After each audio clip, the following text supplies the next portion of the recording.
This is Beyond the Sidelines with Ethan Schmidt and George Belecci, only on 4stateshomepage.com. Well, welcome into Beyond the Sidelines, and George, I don't think anybody really expected that this is our last Beyond the Sidelines. We were thinking we were going to have one more. That's for sure. We thought we'd have one more weekend, but plenty of semifinal teams in the mix as we see in front of us.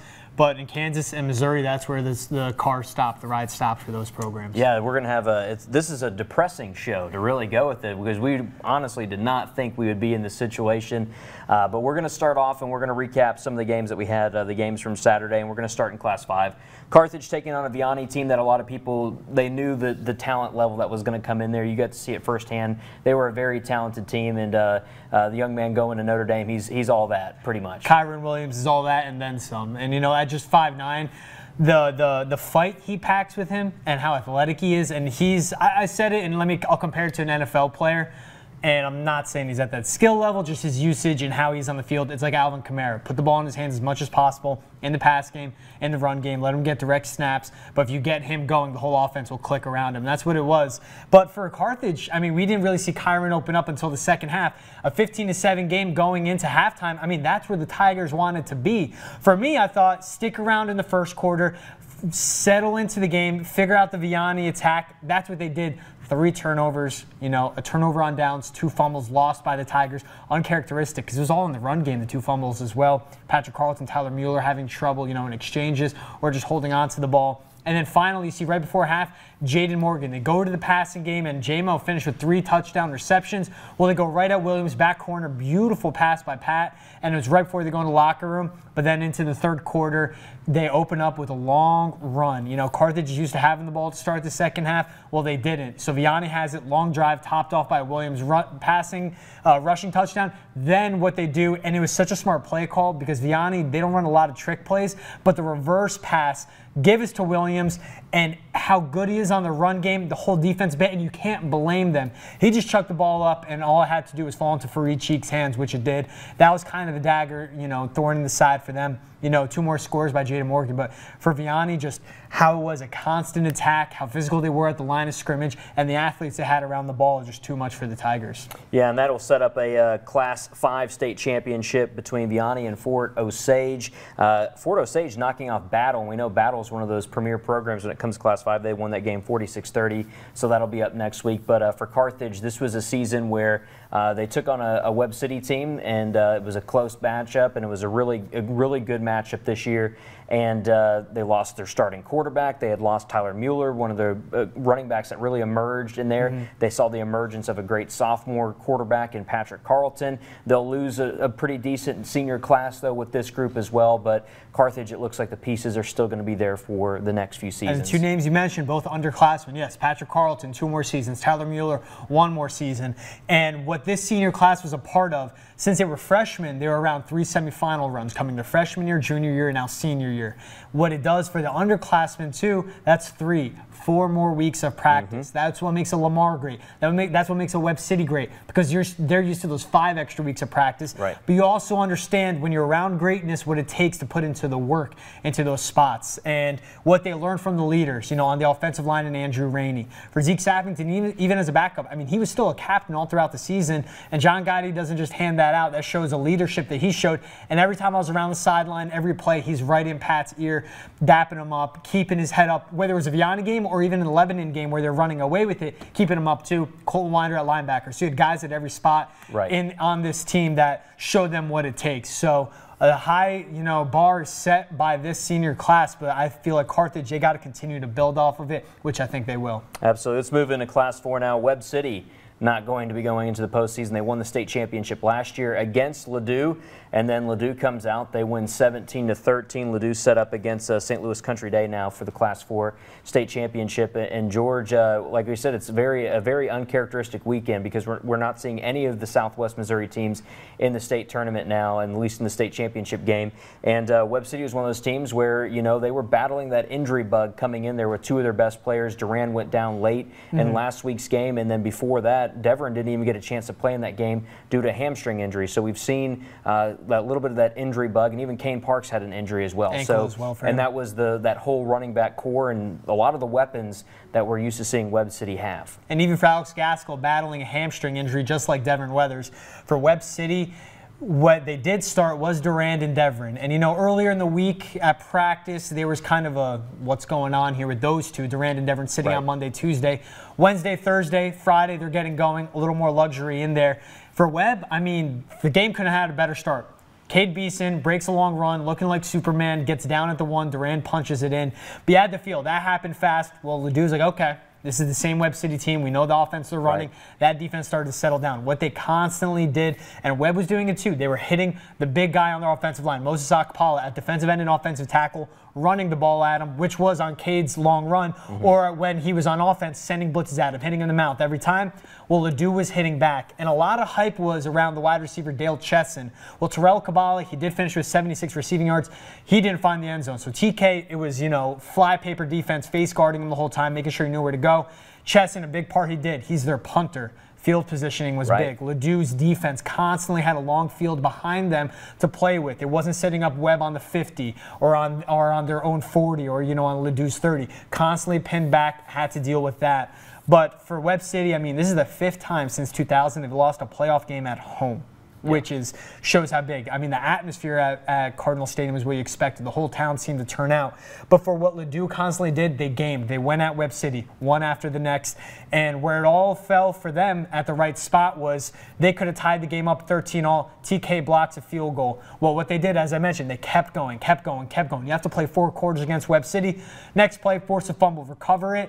And then their quarterback, Henry McIntosh, finds a receiver in the end zone. They take the lead. And for McIntosh, going into the week, I saw if he moved around the pocket, he wasn't looking great. He had a great game. He really did. They played their best football at the right time to get into state. He was moving around the pocket.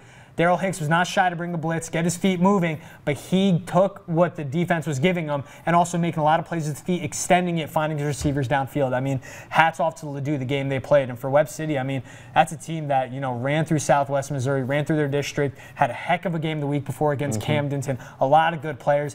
That's another team. They've returned a lot of dudes on that defense for next season. Yeah, it's going to be a big thing. We talk about on offense, we know Devon Weathers, but Terrell Kabala, another name. Cade Hicks, another name. We'll probably see him get moved for quarterback. We know he took over for Cade Beeson, but there's a few guys maybe that Coach Roderick might not have to roll with Cade Hicks at quarterback next year because there's some guys coming up behind them. So for Webb City, the famous saying, it's not rebuilding, it's reloading.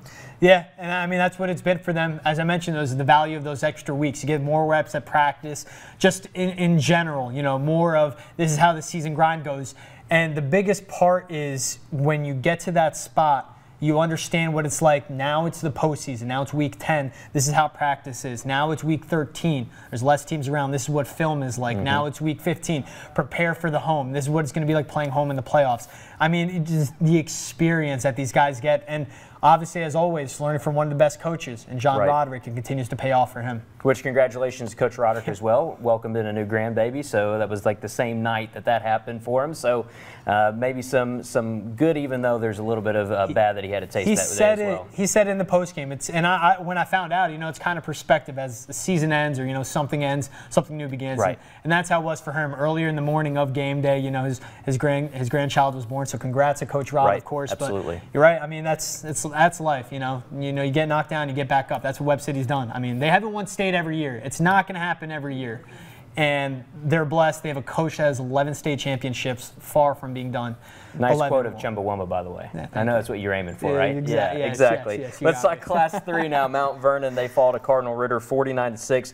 Cardinal Ritter, they'll get a great matchup with Trinity Catholic. I kind of want to be in Columbia to see that matchup in Class 3 because it's going to be a lot of good action going on next weekend when those two teams meet. But for Mount Vernon, one thing to look at was Will Boswell sets the Missouri state record for tackles, hits his 630th tackle. Amazing. The original one was 623, I believe, 624. He broke that during the game. Will Boswell, definitely a great career at Mount Vernon, but he wanted to be back in the state championship. Yeah, he said it multiple times. It feels like last year's goal, and everyone says to win state, but they felt to reach it. This year's goal was to win state, get there and win it. But for that line, as we're talking about one great defensive player, right, what Cardinal Ritter brought with them was an aggressive defense, 5 total turnovers. And in the first quarter, Mount Vernon's knocking on the door inside the 5. They turn it over. Cardinal Ritter goes back down and scores. And that makes it all of a sudden a 12-6 game, 14-6 game, whatever the score was at that point. But 2 touchdowns for the Lions nonetheless. And for their quarterback, Mekhi Hagan, hats off to him. Threw for over 300 yards, 4 touchdowns. And they had a receiver, not Jamison Collison, the Ohio State commit, but a different receiver stepping up, 170-plus receiving yards.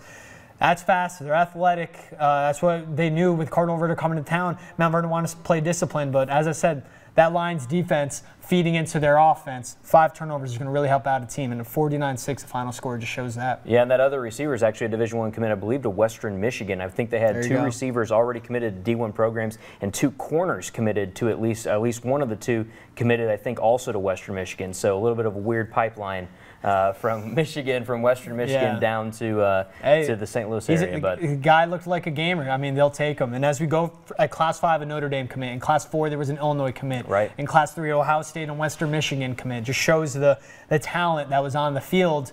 And, of course, coming from the bigger cities, a lot more scouts go there. Maybe they get a little more shine. But there's definitely guys that can play with them. And that's a point with I saw in all the games that I watched back on today, or if I was at yesterday, starting at Webb, ending my day at Carthage, that they competed with them, they kept up with them. That's a big part for the programs here. Let's talk Class 2 now. It was a huge surprise. The 7-time defending state champions will not be in Columbia next week as Lamar fell to Lathrop 28-21. You want to talk about a heartbreaking game. I was there on the sidelines, and it was one of those things where you just didn't expect it, because for 7 straight seasons, you know, you've known Lamar. The knockdown at Cassville, we figured Lamar would come back and be good to go. Yeah. They looked good in every game leading up to this game, and they didn't look bad in this game. It was just you were able to watch a little bit of what we brought back highlight-wise and stuff like that, and it was a lot of just attacking and attacking and attacking. And I don't know if Lamar had ever felt that quick of pressure on their guys when they were actually out on the field. And you could tell that there was just a different feeling. I don't think that Lathrop crowd, they cheered at everything. If it was a 1-yard gain for Lamar, they cheered. If it was a 1-yard gain for Lathrop, they cheered. I mean, it was because just they were a different gaining a yard against the pinnacle of Class 2 football. Right, and it was a very it was a game where, you know, Lamar came out and they started off great, went down the field, drove in. Duncan Gepner scores 7-0. Ensuing kickoff, this is one of the biggest issues I did have with the game. Ensuing kickoff, the ball actually bounced off the return man and it goes out of bounds, and they call it kick out of bounds. And I still have no idea exactly why that was called. I'm still kind of, I'll have to go back and see exactly how I filmed it, because I stopped filming afterwards because I was like, oh, that kid just dropped it at the 5. This is Lamar territory. They should go up 14-0 pretty much on them. They end up getting the ball, you know, at the 40, and then they score 3 plays later to tie the game up at 7. So there were some calls like that that you were a little worried about, and you didn't really understand with some of that officiating crew. So I didn't understand some of that early what was going on. But then to come back and Lamar not able to move the ball. Lathrop, they block a punt, which was insane to see as well, that they had a special team score, went up 14-7, eventually went up 21-7 at halftime. So that was a huge deficit. But Lamar comes out and does what they normally do. Duncan Gepner leads another good drive, gets in, scores again. It's 21-14. And then probably one of the best hard-fought plays I've ever seen from an opposing offense against Lamar was that score for 28-14 that Lathrop scored. I mean, the quarterback just buried his head, and he took a mean shot at the goal line, but he forces his way into the end zone. Lamar does drive back down. They score. It's 28-21. There's under a minute left. Try the onside kick. Doesn't go. And the end of the game was pretty much just being able to take knees to end the game. And Coach Bailey did call his final timeout.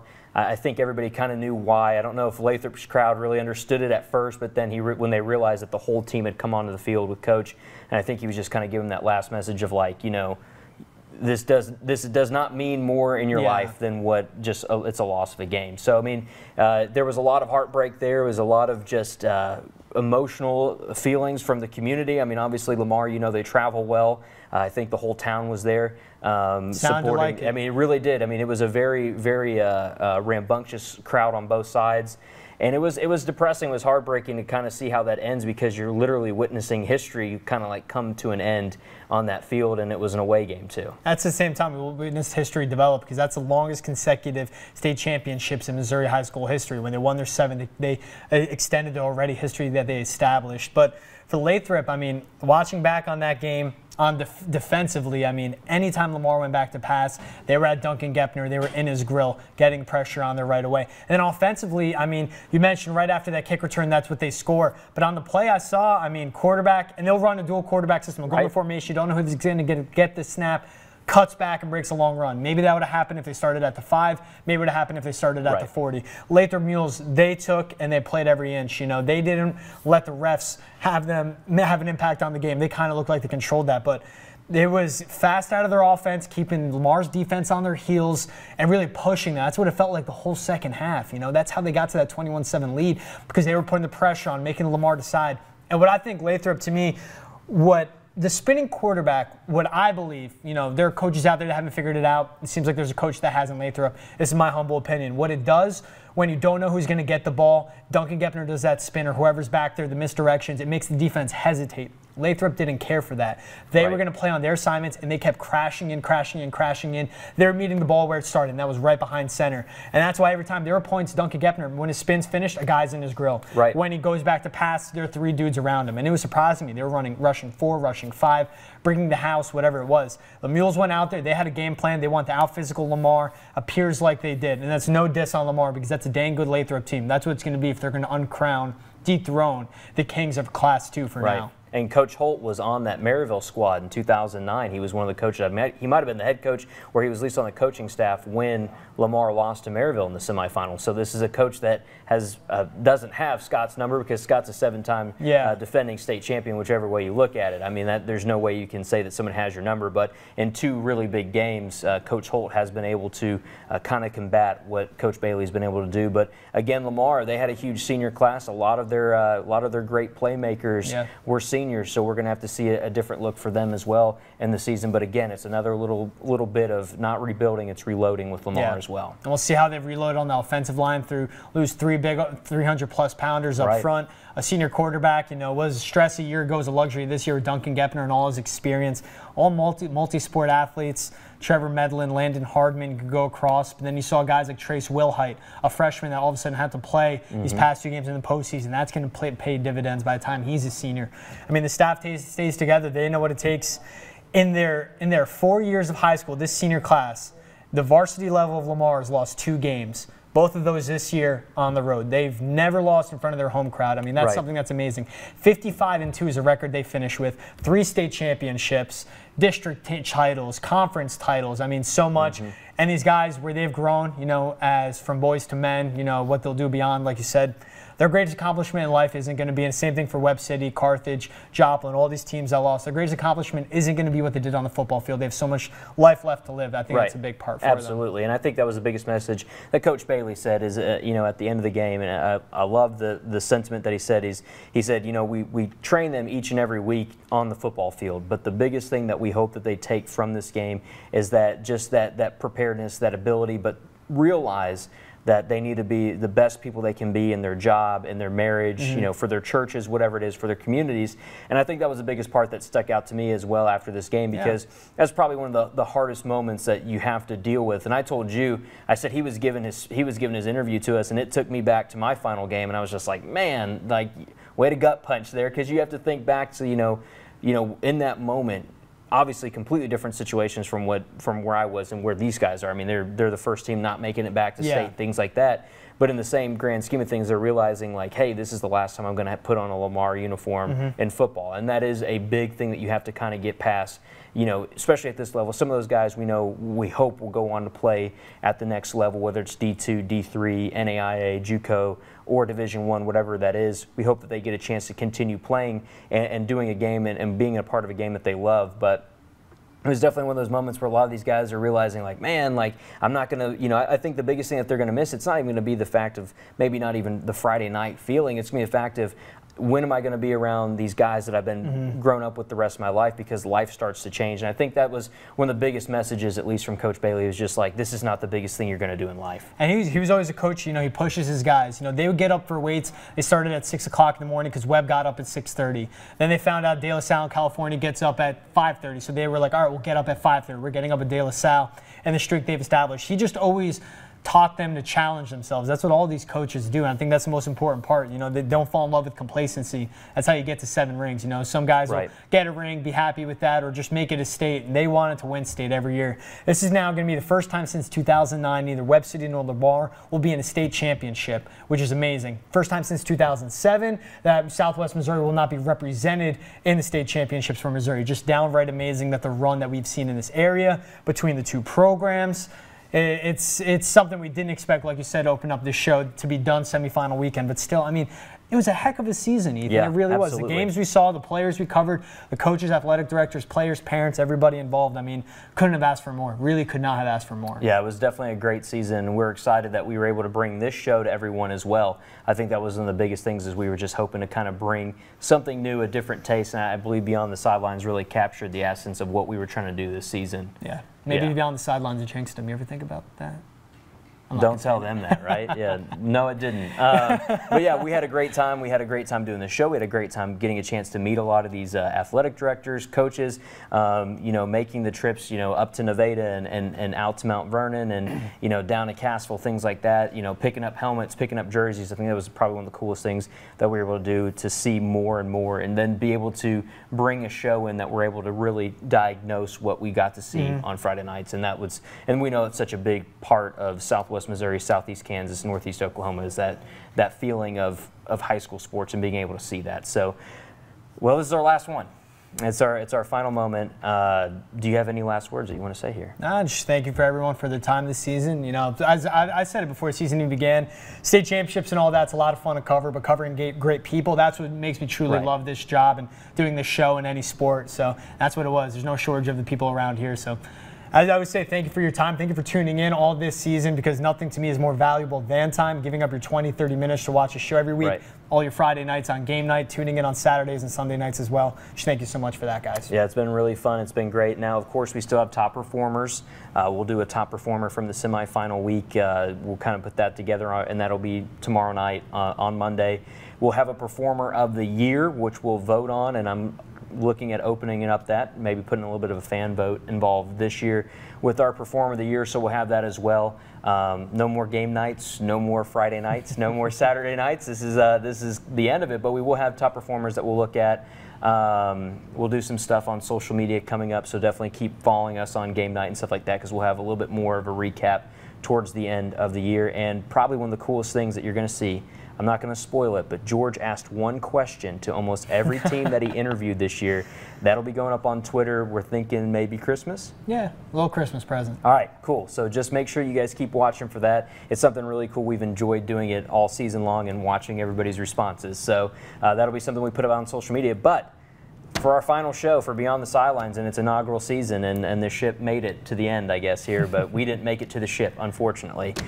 We will thank everyone, though, for everything that they did for us and watching and tuning in for us. And, of course, you caught it all week, every Sunday, right here on 4stateshomepage.com. For George Blecci, I'm Ethan Schmidt. Have a great rest of the year.